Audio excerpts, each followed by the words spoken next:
Here's what EA got right and wrong in the new EA College Football Top 100 player ratings. So first, I just want to point out, the top 3 is fine with me. Like, I think those are the 3 best players in college. But rounding out the top 10, I said Caleb Downs was going to be one of the best players in the game when I did my 99s video of who I thought was going to be 99s, and people told me I was an idiot, and they were like, no way, Caleb Downs was good, but he's not that good. I was right. He's number 5 at 95 overall. I knew he was going to be one of the best players of the game. I pretty much nailed a lot of them except for Will Johnson. I knew he was good, but I didn't think he was going to get the respect from the team for the game, but they definitely gave it to him. Travis Hunter at 6 is interesting. So we're just going through the top 10 here before we get to the full right and wrong.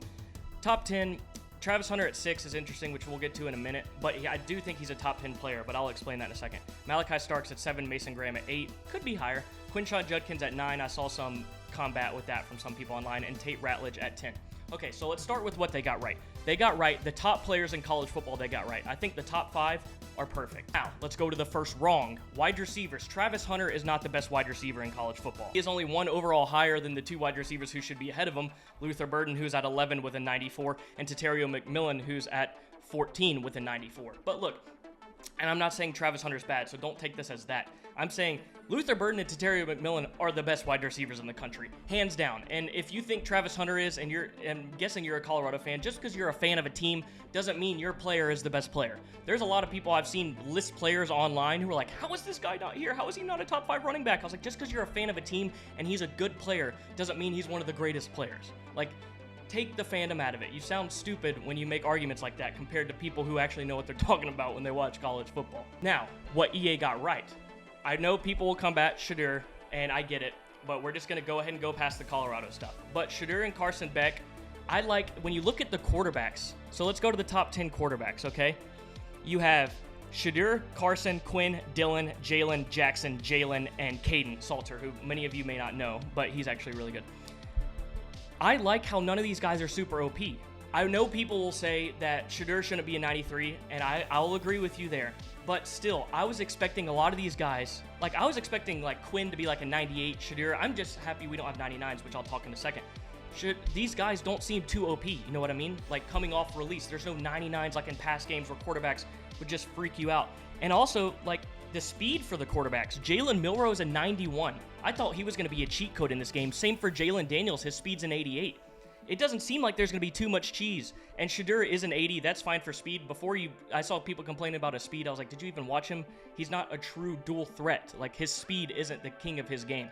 And I will say for Shadur, he shouldn't be a 93, but we got to, just because he's an arrogant guy doesn't mean he can't ball. He is still a good quarterback. So let's chill with the full hate on him. I get it's easy to hate on someone who's arrogant, but still, he can play.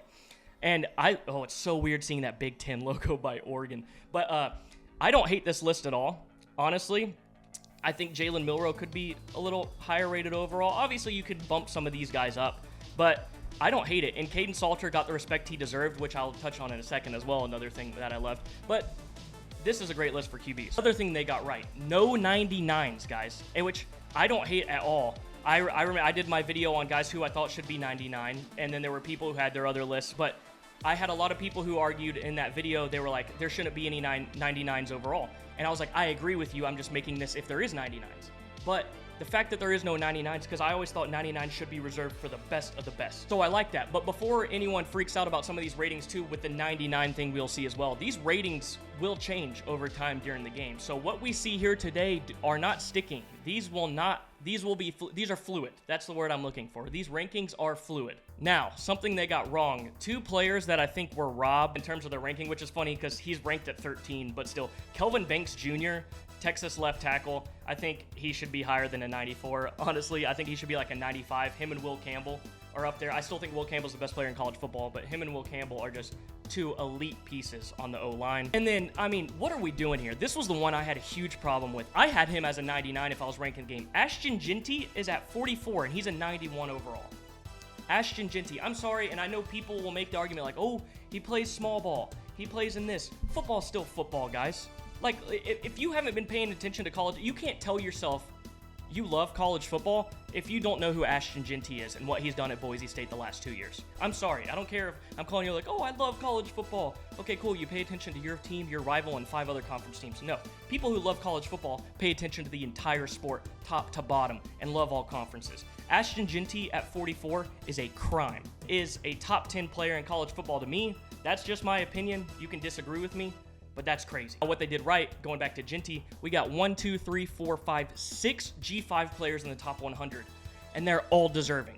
Before you tell me they play different ball or anything else, these guys are all good. Most would start at your favorite team. All of these guys would start at Auburn. Every single one of these guys, except for maybe Quentin Cooley at running back. But all these other guys would play. For Clay Webb, he was an incredible piece for Jacksonville State. He transferred from Georgia to Jacksonville State and then has helped them tremendously with their rush game. I think they were 5th in the country in rushing. First team All-American for College Football Network and the FBS Offensive Guard of the Year award for him. He's one of the top offensive linemen in the country, and it's only because he's at Jacksonville State that they don't know. This is going to be a guy that you see in the NFL draft boards in the future where they're like, oh, this is someone who's going to be like a steal. And Ashton Jeanty, oh my God, I love this kid. One, he stayed at Boise State when he could have gone elsewhere, but he stayed, which is something we need more of. He was the Mountain West Offensive Player of the Year. First team All-American by College Football Network, ESPN, USA Today. Led the FBS with 159.67 yards from scrimmage. He also led the FBS running backs in receiving yards, and PFF graded him the highest rated running back in all of college football last year. He was also the first FBS player since 2019 to have 1,000 rushing yards and 500 receiving yards in the same season. Not to mention, he also missed 2 games last season and did that. This dude is an All-American up and down the board. The stats are there, everything is there, and he's still getting disrespected nationally. Not even that, just in the video game.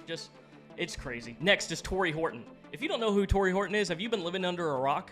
You should get to know him from the Colorado game last year. 16 receptions for 133 yards and a touchdown. That was his coming out party nationally, with 1,136 yards and 96 receptions. Next, Jason Henderson. I talked about him in one of my deep dive videos for best teams or underrated teams to choose for dynasties. This dude is just a tackling machine and nightmare at Old Dominion. Team All-American with Walter Camp, Sporting News, News Action Network, College Football News, Hero Sports Group 5, USA Today, ESPN, CBS. Gall gave him second team. Led the countries in tackles per game with 14.2. Second in country in total tackles, only behind Jay Higgins at Iowa, who had a sub at 171. Jason had 170, but Jay played in 14 games while Jason only played in 12. Fourth in the country in tackles for loss. 11 double-digit tackle games. Flies everywhere all over the field. I'm glad he's getting the respect he deserves. Caden was Hero Sports National G5 Player of the Year, USA regular season MVP, first team all-conference, CUSA Football Championship MVP, and now I know CUSA people will say, football is football, but it is the worst G5 conference if we're looking at it. But still, this guy would be successful on other teams. His team to their first undefeated season in school history. I know they lost to Oregon. I meant regular season. And they didn't lose. They got smacked. And he threw for 2,800 yards, had 32 touchdowns and 6 interceptions. And he had the 9th highest QBR in the country. Cooley, he was actually a really underrated player last year nationally in terms. You may not know as much about him as you would Caton, but he was 13th in rushing yards per carry last year, 7th overall in rushing yards, 15th in rushing yards per game, and 14th in total touchdowns. 7 100-yard rushing games in 2023. So the G5 love is incredible. I love it. Deserve the ranking they get. They don't get the spotlight nationally, but hopefully this lets people figure out who these guys are. So this was right. Let's go back to right again. I gotta say, the rest of the wide receivers is not bad. Emeka Ibuka, Torrey Horton, Tez Johnson, Trey Harris, Evan Stewart, and Xavier Restrepo. All really good selection. The top 10 for the wide receivers looks fine to me. Real quick, the running back group that I want to say in this game is actually crazy. I mean, Ollie Gordon's 1, Quinshon's 2, Amarian Hampton is 3, Travion Henderson at 4, Jaden Ott. Also, Jaden Ott is a stud at Cal. We played them last year. I got to see him in person. If he didn't get hurt in the Auburn game, Cal probably would have beat us, or probably they would have beat us. Taj Brooks from Texas Tech, Devin Neal, Ashton Jeanty, Donovan Edwards, Nicholas Singleton, Damian Martinez, RJ Harvey, Kyle Munagai, who led the Big Ten in rushing last year. You should know that name. He's a stud. And Quentin Cooley. The running back class in this game, the top running backs are going to be good. These guys are going to be electric to play with. All these guys are great running backs. I would change the order a little bit, like I said with Ashton Jeanty earlier, but these guys are great running backs. Now, I am happy. The top 10 offensive line was almost perfect. It is incredible. Like I said, they have Clay Webb from the group of 5. He's 1, 2, 3, 4, 5. He's 6th. But I mean, Will Campbell at 1, like I said, I think Will Campbell's the best player in college football. I would have Kelvin Banks above Tate Ratledge, but that's still fine. And I'm glad that they gave Alabama with Tyler Booker and Parker Brailsford their due respect, because that Alabama O-line is going to be so good this year. I mean, the interior is going to be great. Donovan Jackson at Ohio State. And I'm also glad Arante Irsay is getting his love, because this dude is an elite run blocker. One thing I'm surprised about, wow, that was bad, about how is there not a kicker in the top 100? Special teams is as important to football as anything else, but not a kicker over 90? Or at least maybe there is, but they're past 100, but not in the top 100? You're telling me Graham Nicholson ain't a top 100 player? Guy who won the Lou Groza Award last year at Miami of Ohio, who's now going to Alabama of all places? Or at least Jonah Dalmas from Boise State, who has like over 400 career points, who's an absolute stud and is probably going to break the FBS record and NCAA record this year. Now also you could throw Burt Auburn into that list, but we can't go too far with it, okay? I could see him around the high 80s, but at least one of them, guys, come on. That's all my rant on the ratings. I don't really know how many I had right or wrong, or if I had more wrong and right, or whatever. But thank you guys for watching. Hope you enjoyed. Please leave a like and subscribe, or comment if you think I'm wrong. If you think I'm an idiot, tell me I'm an idiot, and we can figure out how to talk about it. I love to converse. I love to see other sides. I am open to conversation on college football. Thank you guys for tuning in. Hope you have a great day.